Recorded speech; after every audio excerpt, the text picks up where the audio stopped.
What's up YouTube, Capital G here, checking out the dark Neostorm leaks that have just appeared. I thought that we would not see any of these until maybe the weekend at the earliest, but nope, people had different plans, and we now know a bunch of stuff that is in this set. You guys know the drill by now. This means that we know some of the TCG exclusives, we know some of the OCG imports, and we know some of the rarities that the cards are going to be in this set. You guys are looking at one of the TCG exclusives. In fact, because we are getting more danger support in this set. I thought maybe Konami was going to be done with danger. I thought maybe that they were just going to shift into, a different archetype, but nope. It looks like they're trying to bolster the spells and traps. I'm not sure if we're getting any more danger monsters at this point, but I do know we're getting at least a couple new danger cards, and yeah, it's a lot of interesting stuff to talk about. I'm crossing my fingers that someone will pull a Magical Musketeer Max, because I cannot be complete unless that card is in this set. Come on, Konami, stop holding out on us. Anyways, let's go ahead and look at some of the interesting stuff that has been leaked. The first thing we'll talk about is You Are in Danger. This is a brand new danger trap card. It appears to just be a rare, so it's not going to be expensive. It's written in a little bit of broken English, so I might have to just translate it into common text. It says show 3 danger monsters with different names from your deck. Your opponent randomly chooses one that you special summon, so again, broken English.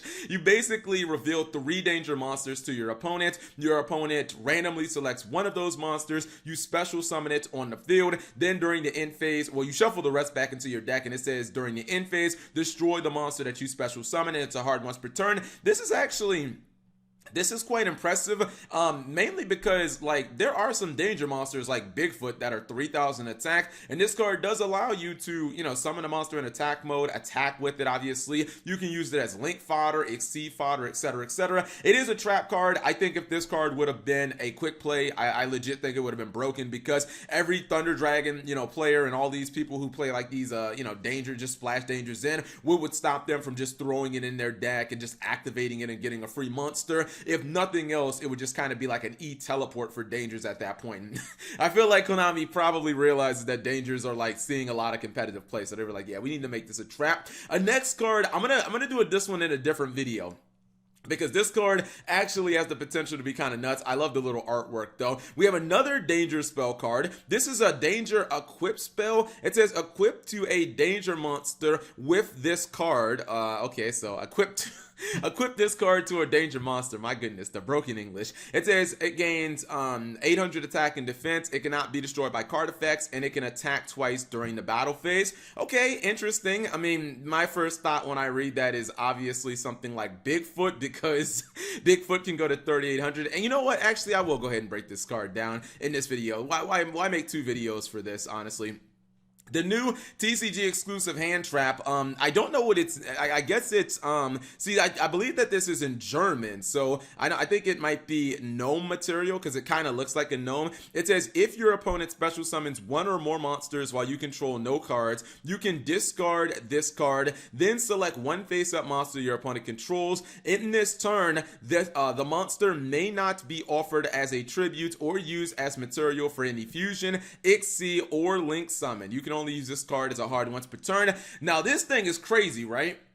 Because a lot of people are saying that this is going to be incredibly good against a lot of the meta decks. And I just thought about it, right? What if your opponent goes in for something like, I don't know, Salamangreat Balinx, right? And then you just activate this card and then you target their Balinx. This means they can never get the Balinx off the field, and a lot of their plays just become incredibly awkward. Or what if your opponent uses something like a Hornet Drones? You end up targeting this on the Hornet Drones. Your opponent can't link with it. It just kind of sits there on the field. I guess if they have some of the other Sky Striker spell cards, maybe they can end up using it for those like Pop It or something like that. But you could even use this against one of your opponent's Sky Striker Link monsters, right? Let's say your opponent goes into Kagari.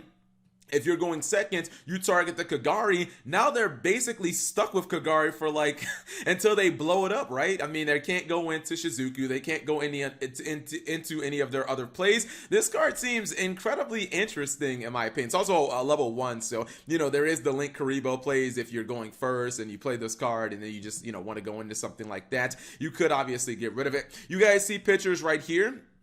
of some of the cards that are just straight up in Dark Neostorm. Looks like the Orchestrated Climax. I mean, it appears to me that this is either just a common or maybe a super rare. I can't tell right here if this is exactly just light shining off of it or if this is shiny, but it appears that the Orchestrated Climax might just be a regular old common. We see the Madoche Link. It appears to have some type of shiny up here when it comes to like the bordering, so I'm going to assume that it's probably a rare. Same thing goes with, I believe it's Philos, the fur hire monster that's in this set. Okay, interesting.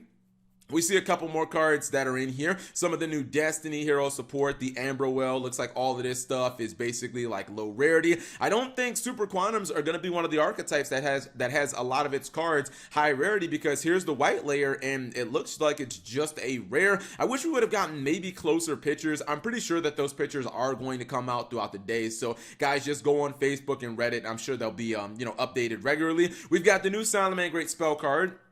The one that's kind of like Warrior returning alive on crack. It is actually going to be searchable in this archetype, plus you can just get it off Foxy. It's an ultra rare. I don't expect it to be expensive at all. We've got this new little dragon guy, the one that kind of looks like Firewall Dragon. This card is a secret rare, and I kind of feel like it is going to see a little bit of meta play. This card is fantastic for like combos and whatnot. This could be one of the cards that actually ends up being like a $10 plus card, so definitely look out. World Chalice Miko, everybody should have assumed that this card was going to be secret. This will be one of the chase cards in this set, guys. Oh, also the new Handtrap is secret rare too, so rest in peps to all of our wallets. Konami, you scumbags, give us a new TCG exclusive Handtrap and then you make it secret rare. Damn you, Konami. This reminds me of Maxi and Storm of Ragnarok. But anyways, Ib, World Chalice Miko is a secret rare. This card is basically Denlaw 2.0. Wouldn't surprise me if in the future this card ends up getting hit on the ban list, because I think it's OP. Signet Mining as a secret rare, I get it. Like, I mean, for like Marin says it's good. I feel like it's completely unnecessary in Salamangreat Great. The deck is already consistent enough. Plus it gets wrecked by Ash Blossom. But yeah, it's going to be a secret rare as well. And then we got Cherubini. Konami hinted at this card coming out in Dark Neostorm. It is going to be a secret rare. Because Burning Abyss is one of the most iconic archetypes in Yu-Gi-Oh history, I expect it to be at least a $25 card when it first we first get our hands on it, when the sneak peek starts. Mermail Link Monster finally coming to the TCG. We have been waiting for this card for a very long time. One of my buddies, Bells, he hit me up and he was like, Cap G, Mermail Link Monster finally in the TCG. So congratulations. We got new Valkyries. Hopefully these are like, better than, the cards from Savage Strike, like one of the monsters looks good, but the rest of them not so good. We have Longirsu, or excuse me, I think it's Dengirsu, the Xyz monster that's like ridiculously OP. It's an ultra rare. I think that definitely makes sense. And I don't think we have everything. It also appears that like Manhunt, which I actually think is one of the best cards in the entire set, might just be a common, which is insane. People might, like myself, were predicting this card could have been a secret rare, but if you look right here, there is no shiny off of this card. Like the light glitter, there's no shiny, so this card cannot be a secret rare. Maybe it's a super rare and the light's just hitting it at a weird angle, but it just kind of confirms that this card should be cheap. But as you guys know, obviously throughout the day, we'll get more reveals and more stuff will be revealed throughout the day. I don't think that we have all the information. If anything else kind of crazy comes out, like needle fiber shocking the world, I of course will make another video on that. But what do you guys think of the Dark Neostorm reveals well, they're not reveals. They're basically leaks at this point. New TCG exclusive Handtrap, Mermail Link confirmed, Cherubini confirmed, some weird rarity choices like Signet Mining as a secret rare, and yeah, whatever you guys think, leave it in the comment section below. Thank you guys for watching. As always, subscribe if you have not already, and turn on that notification bell for daily videos.